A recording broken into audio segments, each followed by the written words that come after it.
Hastings, my friend, tell me, to blow up the English Parliament, was it a sin or a noble deed?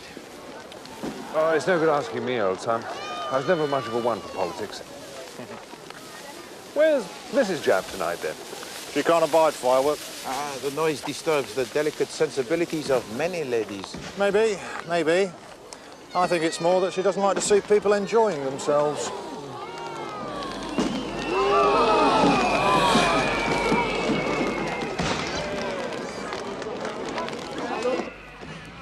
Tell you what, though, what a good night for a murder, eh? I mean, if somebody wanted to kill anybody, nobody would know if it was a gunshot or a firework. But not so good, my friend, if your chosen method is strangulation. No, that's true. No. Or poisoning, come to that. Yes. You're pulling my leg. Yes, Hastings, we pull ever so gently the leg. Well, I still think it's a jolly good night for a murder. Anyway, I'm going to leave you here. This is where I garage my car. Good night, Chief Inspector. Good night, Poirot. Good night, Captain Hastings. Other man. Good night. Steady on, lads.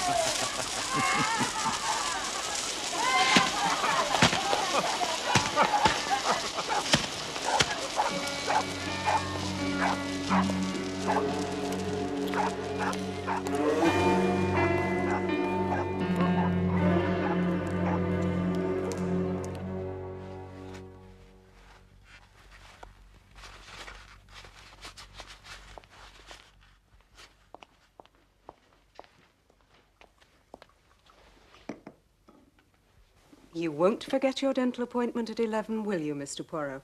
Hercule Poirot does not need to go to the dentist, Miss Lemon. You've put it off once already. My teeth are perfection. It is sacrilege to tamper with them. But why do we not do something constructive about my collars, Miss Lemon? That laundry is in the pay of my enemies. Hercule Poirot's residence. Poirot, please. Oh, Japp here. yes. Chief Inspector Japp. He's here.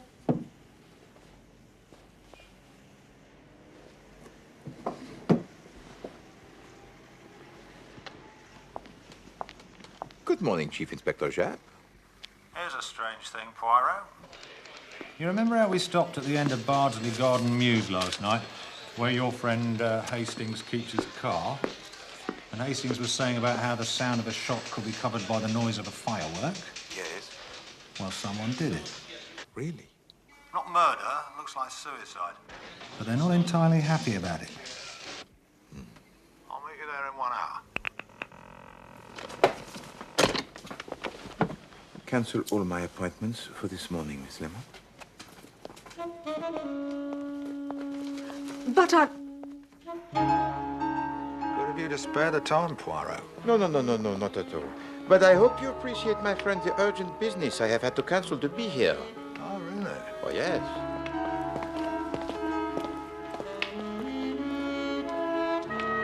The dead woman is a Mrs. Allen. She shared the house with a friend, Miss Plenderleith, who is a professional photographer, or something along those lines.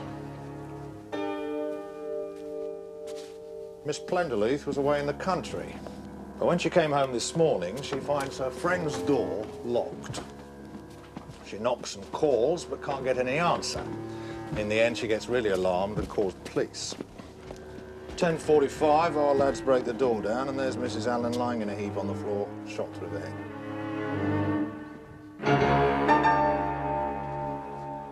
Right, Brett, what's the trouble? Well, the position's all right. If she shot herself, she'd probably have slipped from the chair into just that position. But? The prints on the gun, sir, they're the problem. Bit of a thumbprint and a forefinger, and that's all. Just what you get from someone trying to press the dead woman's fingers on the gun and not doing it very well.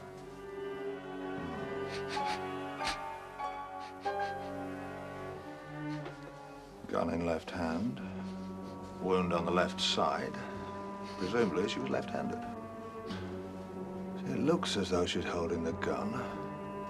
But in fact, she isn't. It's just sort of lying in her hand. Anything else? Yeah, the window was closed and bolted, and the door was locked. We haven't been able to find the key.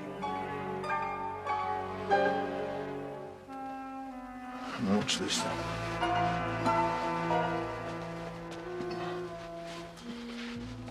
mean something? Anything strike you? I was looking at the watch.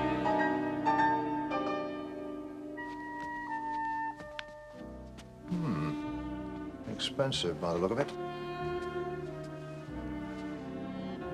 Tuesday, November the 5th.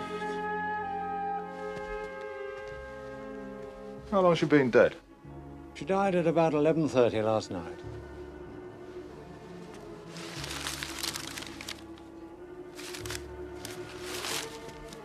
No sign of any note having been written. No.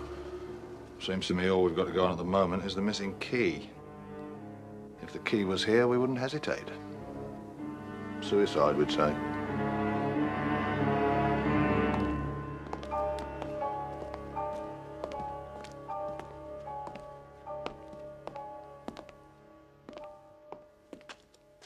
This must be a terrible shock to you, Miss Plenderleith. I still can't believe it. We'll be as brief as possible. Now, you've already told Inspector Jameson how you found the body when you came in this morning. You were away for the weekend, I take it? Yes, since Friday noon. Pardon, mademoiselle. When you found the door locked, you called the police. It did not occur to you that she might have gone away and locked the door before leaving? Why should she lock it? In any case, she would have left a note for me. And she did not leave any note? Of course she didn't. Tell me about Mrs. Allen, Miss Plenderleith. I met her abroad. She was on her way back from India. I was looking for someone to share a flat with me. We decided we liked each other. What about the husband? Nothing to write home about, apparently. He drank, I think. Died a year or two after the marriage.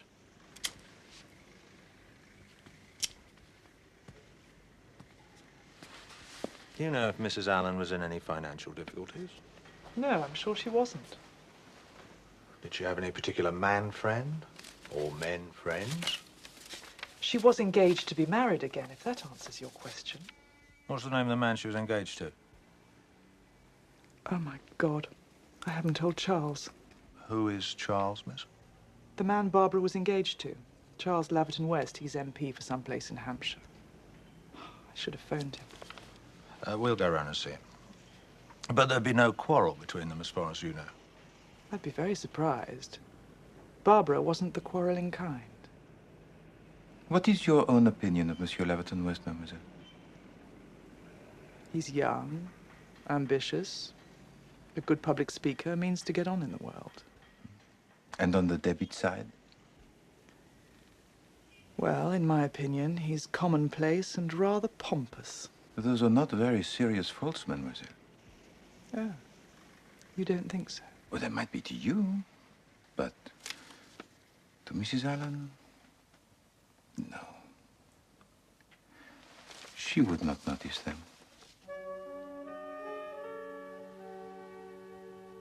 You were fond of your friend. Yes, very.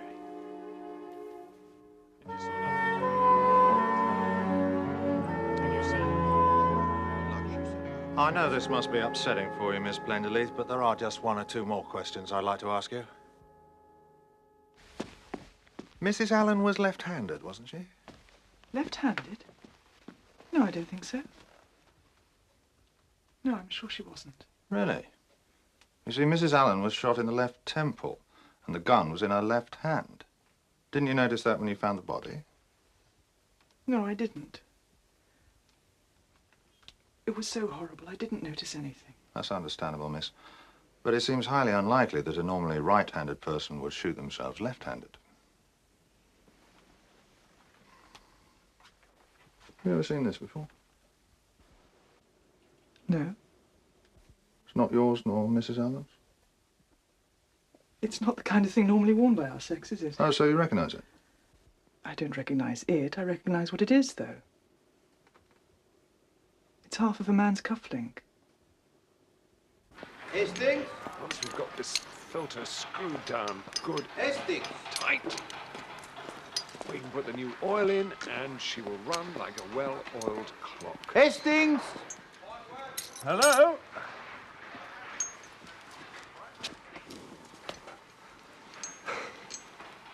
What are you doing, Hastings? Well, I thought I'd just do some work on the car. But you were to ask questions, Hastings, to sound out local opinion. Oh, I've done that. Freddie? Freddie's helping with the oil filter. That'll do. Finger tight for now. We'll put the spanner to it when we're putting in a new gasket. Right. This is Mr. Poirot. How are you, Gov? I'm Fred Dog. You can call me Freddie. Hello, Freddie. Freddie's got the goods. Did you see something last night? Well, Miss Allen, she went to the post box about 6. About 9:30, though, a car pulled up. Standard Swallow Saloon. Rubbish, really. But it looked smart. A man got out. He was about 45, well set up. Military-looking gent. You've seen him before?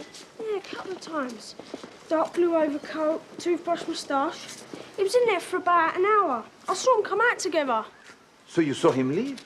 I don't miss much, Gov. Then you heard what they said, of course. Yeah. He said, think it over and let me know. And she said something, and then he said, so long. And the way they talked, they were friendly, yes? Can't always tell what else, can ya? But they seemed all right. You didn't hear what Mrs. Allen said? Nah, she was sort of round behind the door. Now, look here, my boy. I want you to answer my next question very carefully. If you don't know the answer or can't remember, you just say so. That clear? Ask the question.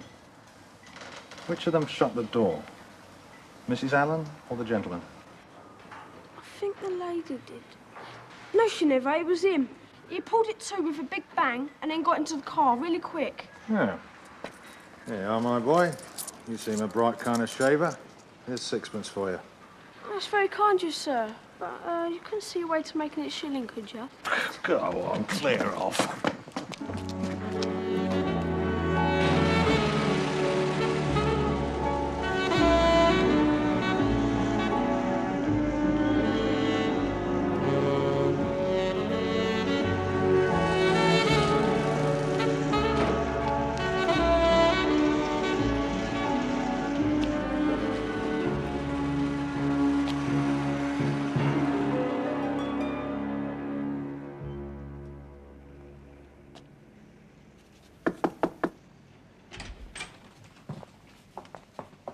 Chief Inspector Japp and Mr. Poirot, sir.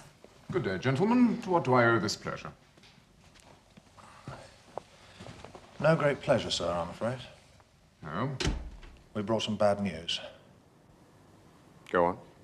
It's about Mrs. Allen, Mrs. Barbara Allen. What about her? Get on with it, man. She's dead, sir. Dead? I don't believe it. What's happened? Apparently suicide, sir. Was there anything worrying Mrs. Allen, do you know? No, not a thing. We were engaged to be married. Yes, quite so.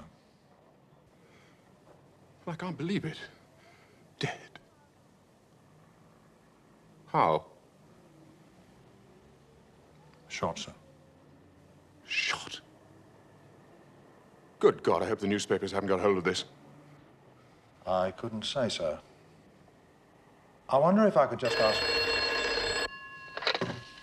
Hello? Oh, yes. Yes, thank you. I'll hold on. It's the Prime Minister. I will have some questions, sir. It's just make an appointment with my secretary at the House. Yes, I'm still here. Very good, sir. We'll do that. I'm sorry to be the bearer of such bad news.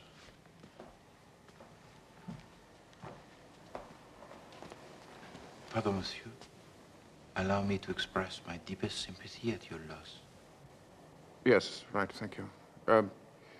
Stiff upper lip, you know, that's the British way. Magnifique. By the way, sir, was Mrs. Allen left-handed? Left-handed? No, I don't think so. Can't say I ever... No, she was right-handed, I'm sure.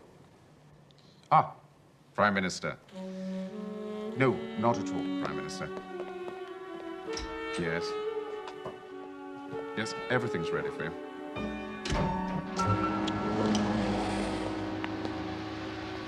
What a stuffed fish. No, not a stuffed fish, a boiled owl. As you say, Japp. More concerned about the newspapers than his fiancée being dead. Plentiless girl was quite right about him. Mind you, he's a good-looking chap. Might go down well with some women. Perhaps. But it would not do, I think, for them to have a sense of humor. The important thing is, everyone seems agreed that Mrs. Allen was right-handed. Yes. Of course, one must not jump to conclusions, mon ami. Never mind about jumping to conclusions, Poirot. This is a murder we're dealing with.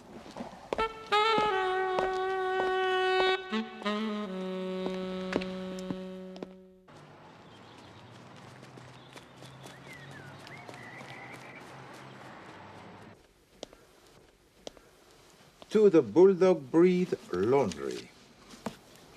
Dear Sirs, once again, I am obliged to communicate to you the dissatisfaction I have for your starching of my collars.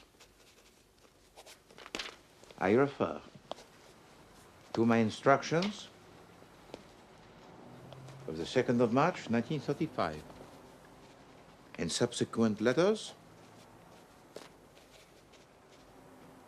You look them up in the file, Miss Lemon, and enumerate them. All of them, Mr. Poirot? All of them, Miss Lemon. It has become serious. The trouble is, Mr. Poirot, they just don't understand the letters. Why not? They're Chinese, Mr. Poirot. The Bulldog Breed Laundry is Chinese. Yes, Mr. Poirot. What is the world coming to, Miss Lemon? I'm sure I couldn't say, sir, but when the boy brings your laundry back, he brings the letters back too for me to explain to him. And you do? No, Why not? I don't speak Chinese. So what do you say to him? Well, I say, him collar no very good, starchy. I show him the collars and say it.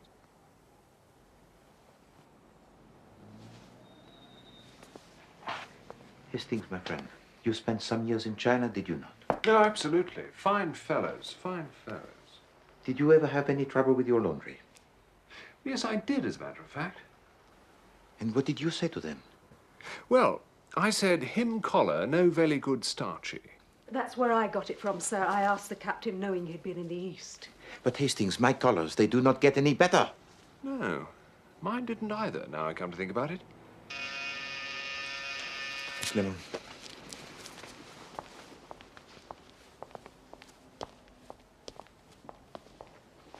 Why don't you get yourself some turned-down collars, Poirot?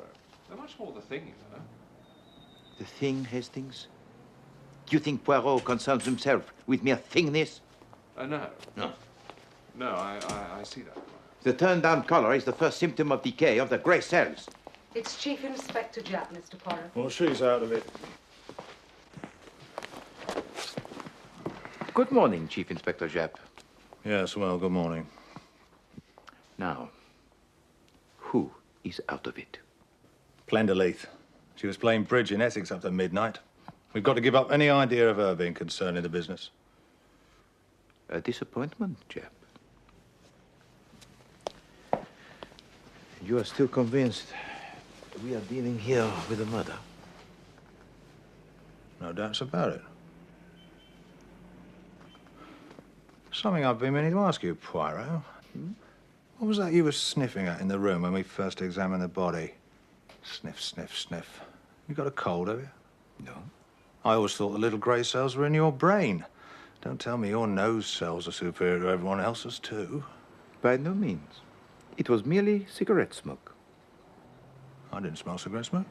No more did I, my friend. There were 9 cigarette ends in the ashtray, 6 of them gaspers, 3 Turkish. Exactly. Your wonderful nose cells knew that without looking, I suppose. I assure you, my nose does not enter into the matter. My nose registered nothing. But the brain cells registered a lot. Well, there were certain indications. Did you not think so? Now, am I wrong? Or are we going to talk further with the beautiful Miss Plenderleith? Yes. You know, there was something missing from that room, Chief Inspector.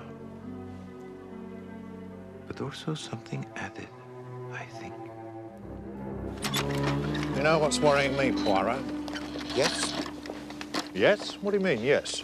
I saw you looking at Mrs. Allen's checkbook stubs yesterday. You're too clever for your own good, you are, Poirot. And you noticed, as I did, that Mrs. Allen drew out £200 in cash from her bank on Monday morning. And 3 months ago, on the 6th of August, another 200. Truly? Truly.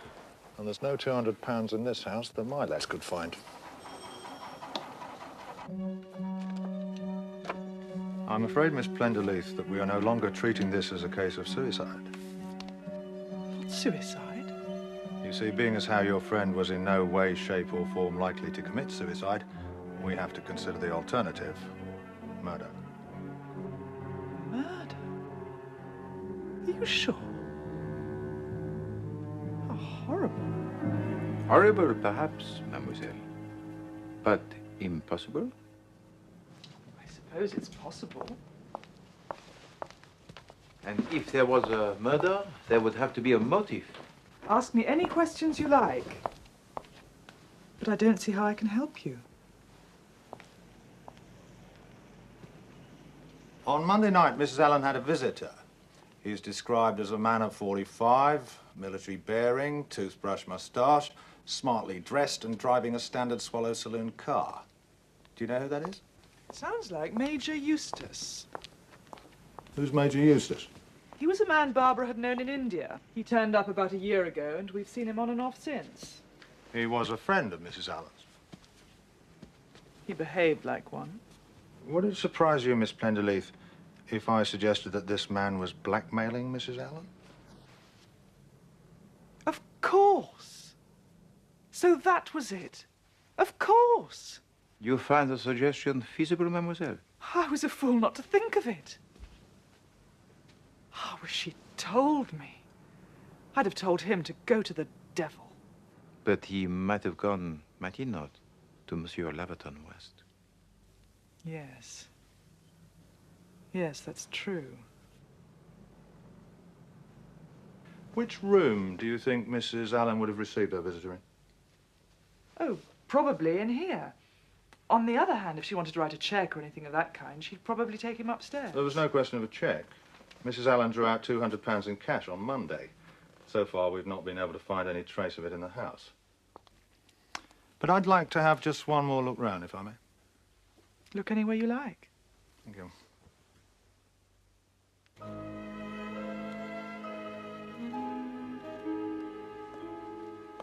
Would you like to sit down?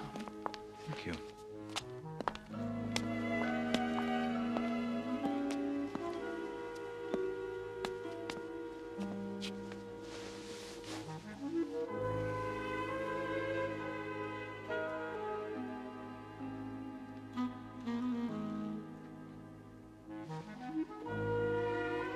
Cigarette? You are most kind.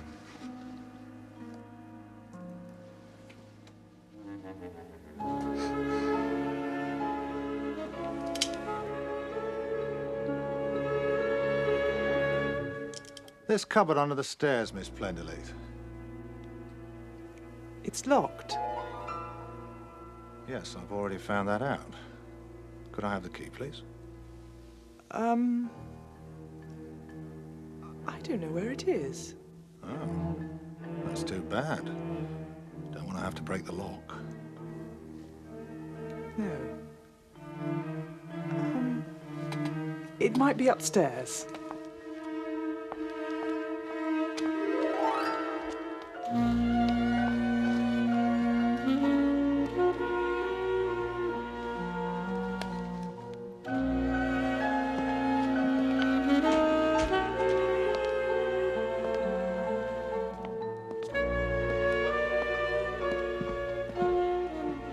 I managed to find it. Good.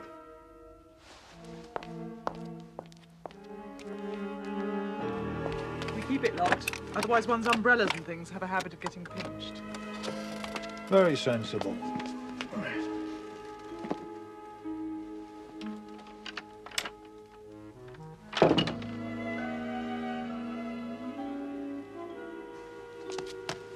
That's mine.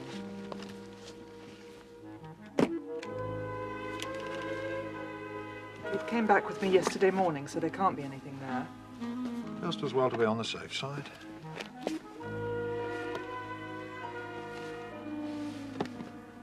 Nothing much there.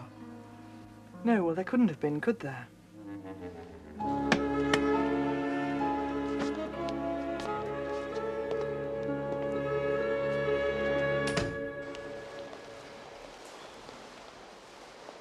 Sorry to bother you again, Mr. Labden West. Couldn't it have waited?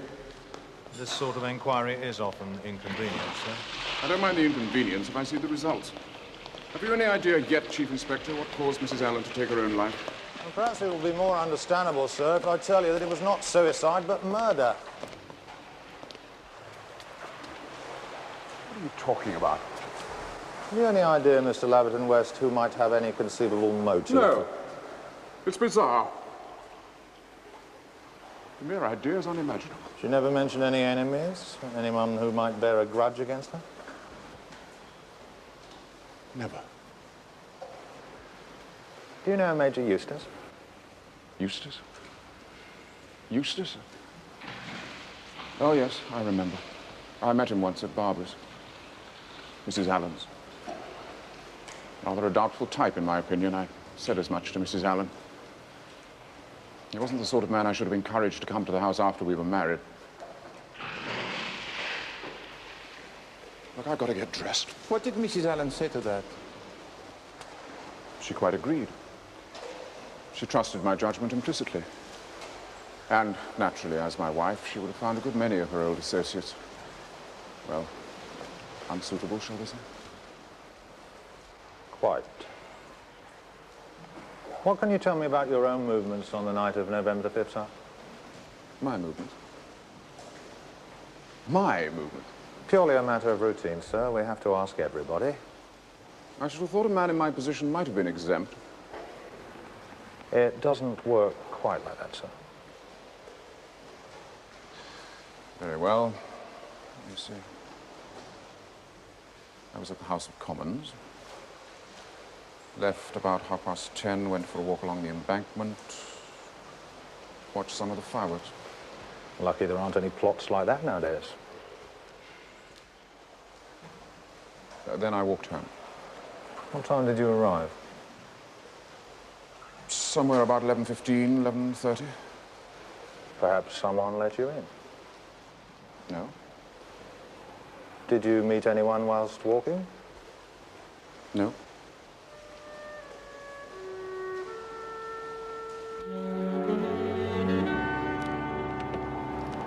What an alibi. So feeble, it must be genuine. No, I'm not bothered about him. It's the Plenderleith girl that worries me. I'd still like to know why she got so hot and bothered about that briefcase. That's something in your line, Poirot. You like chasing about after the kind of triviality that leads nowhere. The mystery of the perambulating briefcase.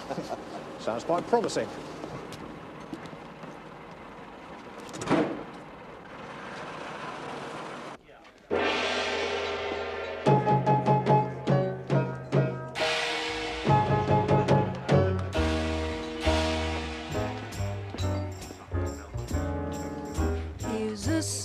Tantalizing ditty, the tune is catchy and the words are witty. Could be it's a country or a city. Is it Tokyo? No, you gotta work south a little. Is it Kokomo? No, you gotta work east now, boys. Here's a clue, the setting's oriental. Has a native beat that's fundamental. That came way before the continental. Is it Mexico? Nunca, nunca. Is it Borneo? You're getting warmer 'cause it's Hindustan.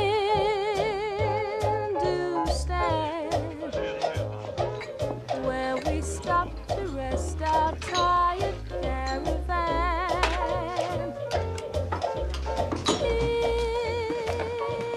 Hindustan. Where the painted peacock proudly spread his fan. Major Eustace in the club.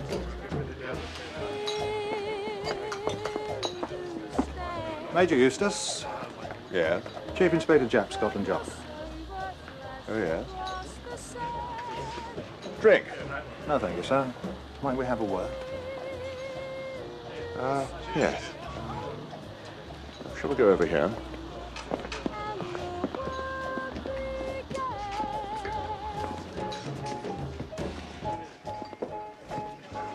Well. Think of you. Not often I get honored by a big gun like a chief inspector. No, thank you. Huh? You smoke Turkish, I see. Yes. Would you prefer a gasper? I've got some. Somewhere. No, this'll do fine. Thanks. I think you knew Mrs. Barbara Allen, Major Eustace.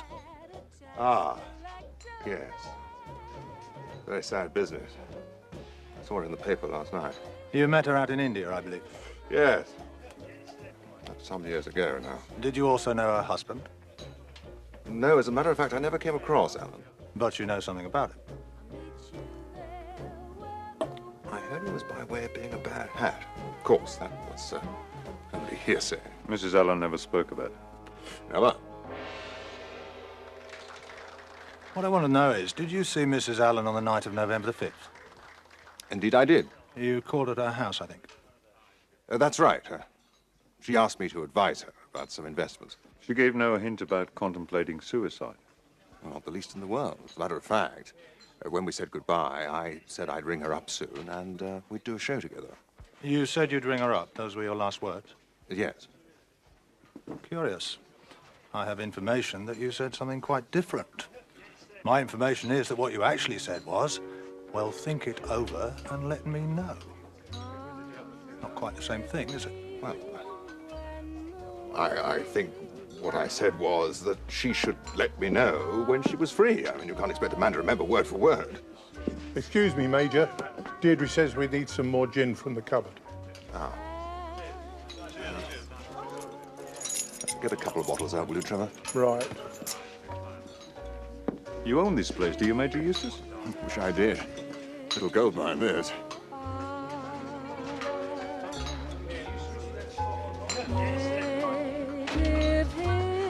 You say that Mrs. Allen asked you to advise her about investments.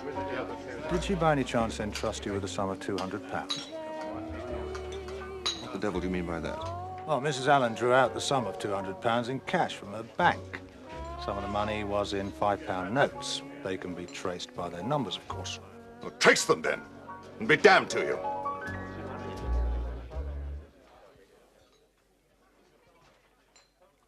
Trace them. I don't care. Was the money for investment, Major Eustace, or was it blackmail? That's a preposterous suggestion. How dare you? Look, what happened was this. I went round to the house. I mean, I telephoned first. What time did you get there? About 9:30. We sat and talked. And smoked. Yes, and smoked. Anything wrong with that? Where did this talk take place? In the sitting room. As I said, we sat and talked quite amicably, and then I left just before about 10:30. You stayed in the sitting room throughout your visit? Yes. You didn't go upstairs to Mrs. Allen's own room? No. Could I just look at your cufflinks, Major Eustace? Cufflinks? You can refuse if you wish, of course. I've got nothing to hide.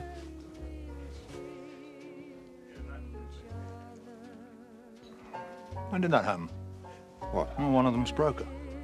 Oh, I know. I noticed it this morning. Doesn't show if I put that head on the inside. Would it surprise you to learn that it happened when you were visiting Mrs. Allen's? Well, I've not denied I was there. Yes, but that piece of cufflink was found not downstairs in the sitting room, but upstairs in Mrs. Allen's own room. There, in the same room where she was murdered. Murdered?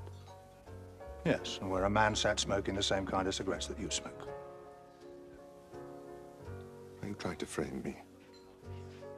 I never went near the house again that night. You didn't need to. She was dead when you left. No, wait a minute. Wait a minute.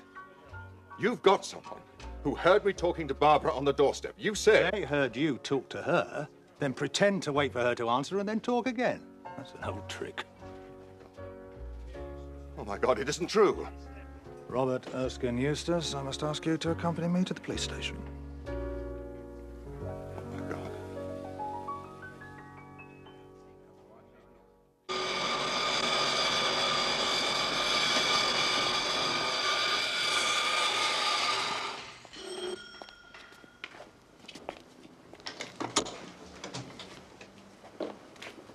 Oh, hello. Yes, dear? Could I please speak to Miss Plenderleith? Well, you could, dear, if she was here. She's gone off playing that golf. Golf? If you please. And that poor Mrs. Allen still lying cold down at the mortuary. Indeed. This is most difficult. I'm sorry, Mrs. Pierce, dear. My name is Hercule Poirot, Mrs. Pierce. Oh, I've heard of you, dear. Well, I'm most flattered. Mrs. Pierce, I am in something of a difficulty. Oh. I came here yesterday with the Chief Inspector Japp, and we omitted to search for clues in one particular place in the house. So I was wondering if... Oh, come on in, dear. Help yourself. You are most kind. Thank you. My old man will be ever so tickled when I tell him you was here, dear. Always reading your exploits in the paper, he is. Ah, that's very nice, Mrs. Pierce. May I? Yes, go on. Drive you to drink, he would. Reading all that rubbish in the newspapers.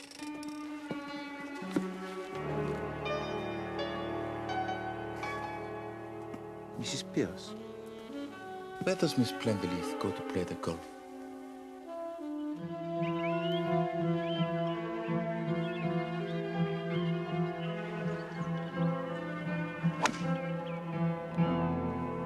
Are you sure he's all right, Captain Hastings? The name of Poirot is feared on golf courses all over the continent. You don't happen to have a handicap certificate on you, do you, sir? No, I'm fine. Now, there should be a little hole somewhere, and I have to push the ball into it. You see that flag there? No. In front of the big tree, a little patch of red. Ah, yes, good. That's where the little hole is. No. Won't keep you a moment. Now, all you have to do is hit it with that.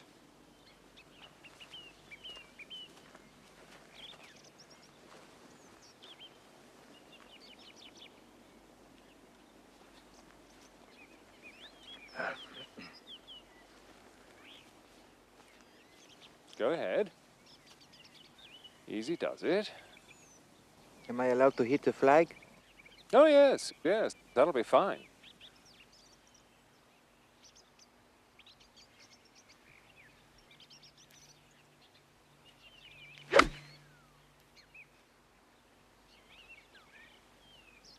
No, it will not hit the flag, I think. Oh. Bad luck.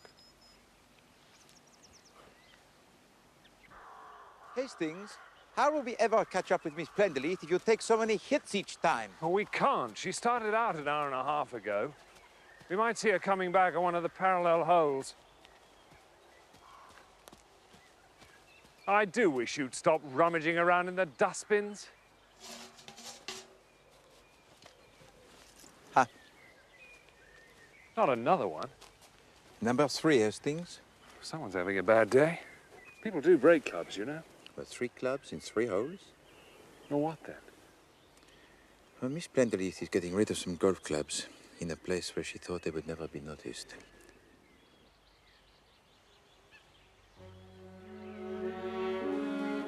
Major Eustace is not guilty of murder, Hastings.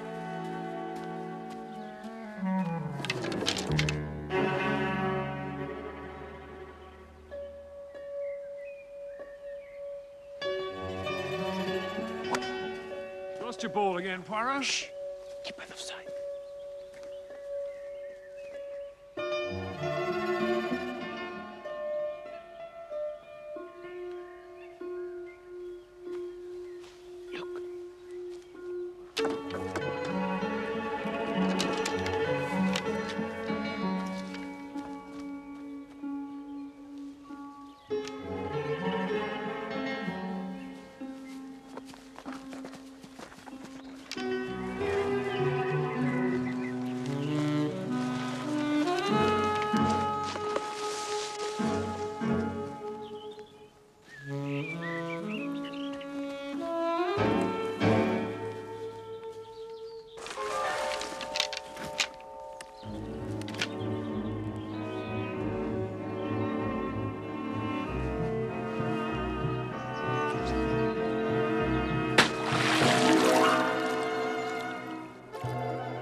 seen enough, Hastings. I must regretfully abandon our most interesting game and go and telephone the Chief Inspector Japp. Come on.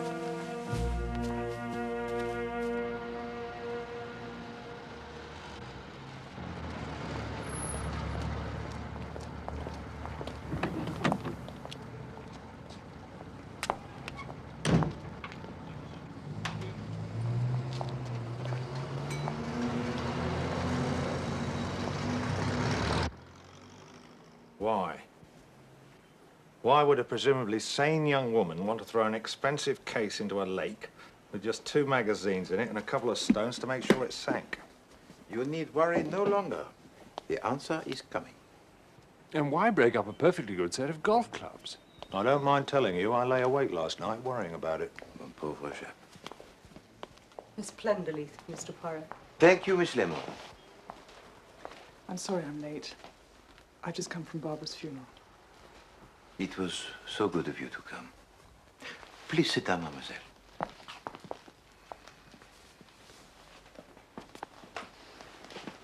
I have certain news to give you. I read it in the papers. Major Eustace has been arrested. It was murder, then? Oh, yes. The willful destruction of one human being by another human being. And now, mademoiselle, I'm going to tell you just how I arrived at the truth in this matter. He has his methods. I humor him, you know. To begin with, there was the smell of the cigarette smoke. Which I didn't smell. Precisely. And yet the ashtray had in it no fewer than the stubs of 9 cigarettes. So it was odd, eh? Very odd that the room should smell as it did. Perfectly fresh. Oh, so that's what you were getting at. The next thing that attracted my attention was the wristwatch worn by the dead woman. What about it? It was worn on the right wrist. Now, in my experience, it is more usual for the wristwatch to be worn on the left wrist. But now, my friends, I come to the writing bureau. Yes, I thought we'd come to that. Yeah, the blotting pad had on top a clean, untouched piece of blotting paper. The sheet was clean because Barbara hadn't written any letters that day. Yes, she had. Freddie saw her post some letters at 6 o'clock. Well done, Hastings. So what then happened to the piece of paper on which she had blotted her letters? But there was a second curious detail about the writing desk. Perhaps you, Japp, can remember the arrangement of it. Allow me.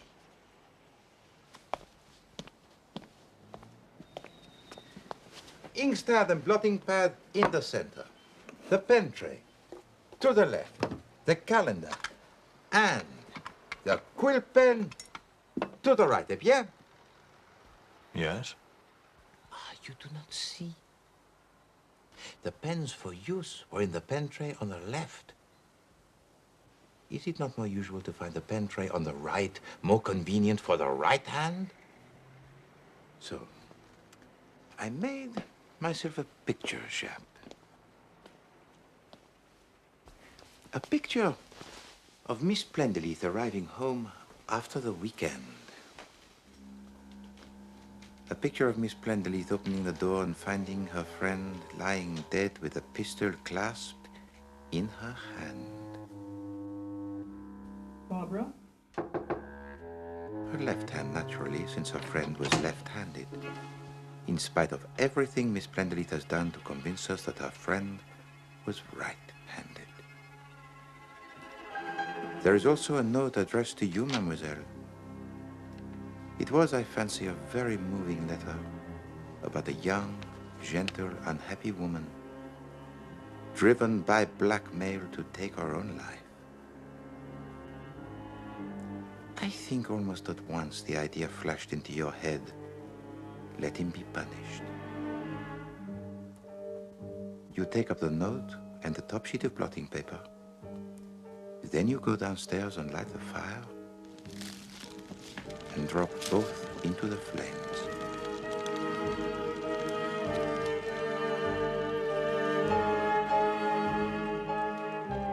You take the ashtray upstairs to further the illusion that there were 2 people sat up there talking.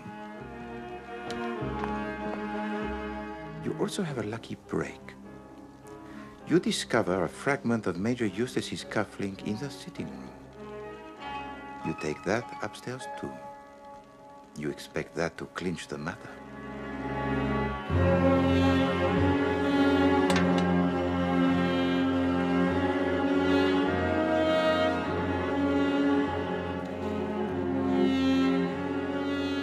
You take the pistol from her left hand. You wipe it clean and put it back in her left hand. You bolt the window and lock the door. There must be no suspicion that you have tampered with a room.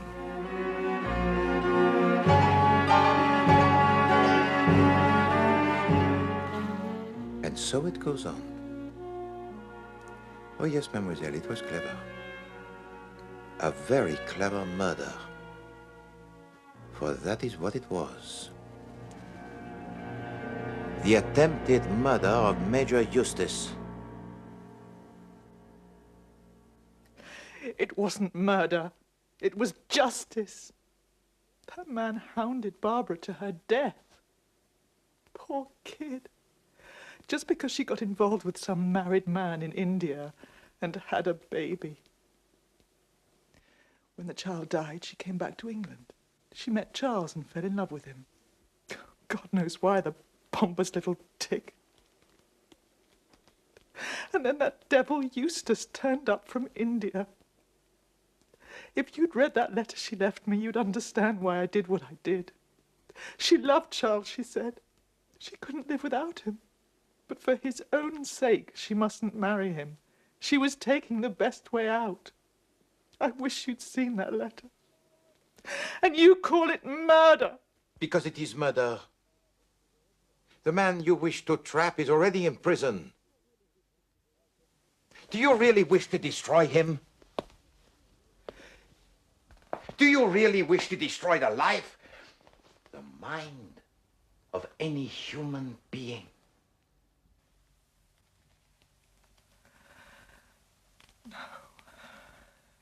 No, I don't.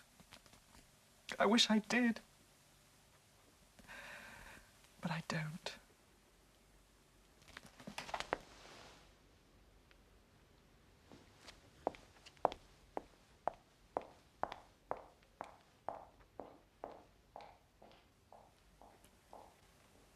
Well, I'm jiggered.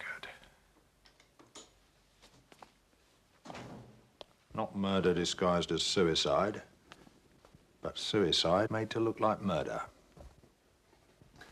And cleverly done, too. Nothing overemphasized. Wait a minute. What about the briefcase? What about the golf clubs? Oh.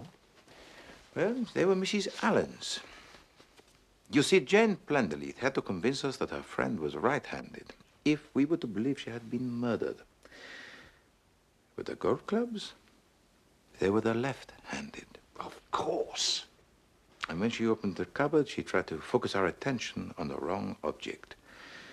So she used the briefcase as a, what is it, a bloater? Kipper? Red herring. Absolutely. And now, my friends, it is time for me to take you to lunch.